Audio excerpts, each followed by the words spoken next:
Olá pessoal, tudo bem? Estamos de volta para mais um vídeo de como pregar. E hoje a nossa aula será de vários tipos ou espécies de sermões. Vamos ver como é que as pessoas escolhem os tipos e os títulos de suas mensagens e vamos analisar cada tipo de acordo com o nosso tempo. A primeira coisa que eu tenho para dizer para vocês é que elaborar um sermão com base nas estruturas propostas num tópico anterior, em que nós estudamos de como elaborar um sermão, pode levar a uma rotina. Ou seja, a levar ao pregador a pregar a mesma mensagem em vários lugares sem ter a ideia ou a análise simultânea daquilo que ele está falando. Mas para isso, nós precisamos trabalhar a estrutura dos sermões com um único modelo ou diferenciados modelos, para não se tornar um pregador repetitivo, desagradando o auditório e fica uma coisa anormal.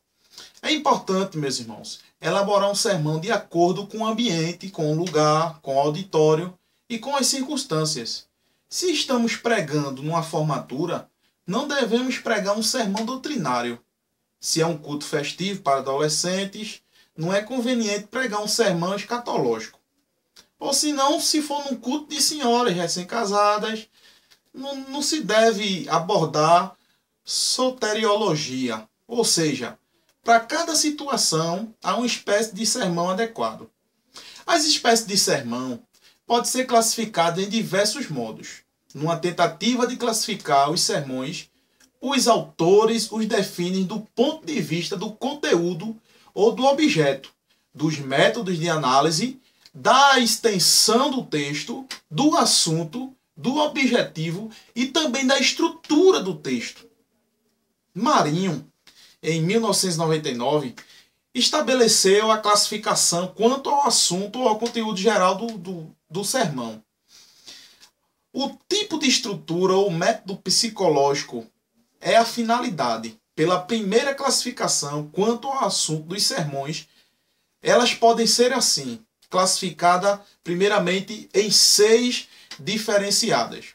A primeira é interpretativas, como interpretar aquele texto que você está falando. Temos também os sermões éticos, os devocionais, os filosóficos ou os apologéticos, a vinda de Cristo, a pregar o evangelho e vários outros tipos. Temos também os sociais, que refletem a família, a educação e etc. Temos também os evangelísticos, que vão diretamente para o pecador e para as almas. Para a segunda classificação, quanto ao tipo de estrutura, eles podem ser de exposição, é um texto ou uma passagem ou um livro, uma biografia dentro da Bíblia. Também temos o do argumento, dedutivo ou indutivo. Temos também o enfoque múltiplo de diferentes ângulos de um assunto. Pegando um assunto e mostrando vários ângulos em várias formas diferentes para que o público possa entender. Temos também o de analogia, que é a comparação à parábola, sempre aquele que Jesus utilizava nas suas pregações. Para a terceira classificação, nós temos alguns métodos psicológicos. Eles podem ser os normativos, que levam à obediência. Temos também os persuasivos, que levam à convicção da fé. Temos também os cooperativos, que visam a busca de soluções para os problemas mútuos do pregador e também da congregação. Temos também os interrogativos, que levantam uma dúvida e procuram esclarecê-las.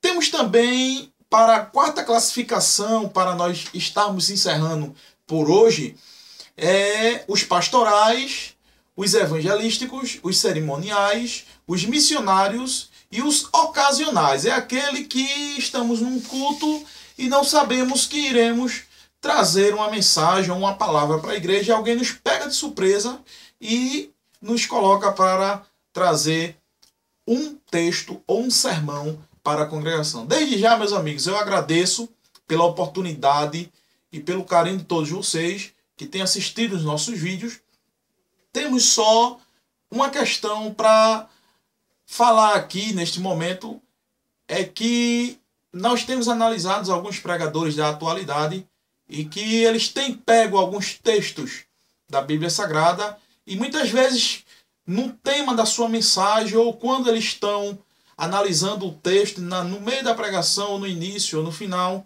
eles pegam aquele texto, leem aquele capítulo, aqueles versículos e dizem: eu encontrei 3 verdades dentro desse capítulo ou desse texto, ou dentro desse versículo eu encontrei 3 verdades.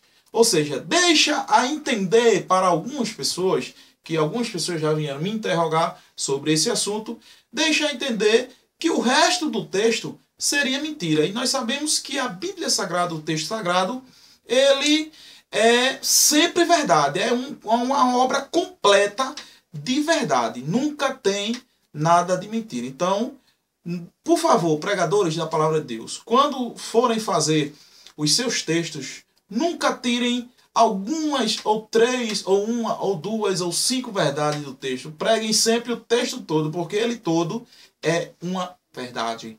Muito obrigado, pessoal. Um abraço para todos vocês.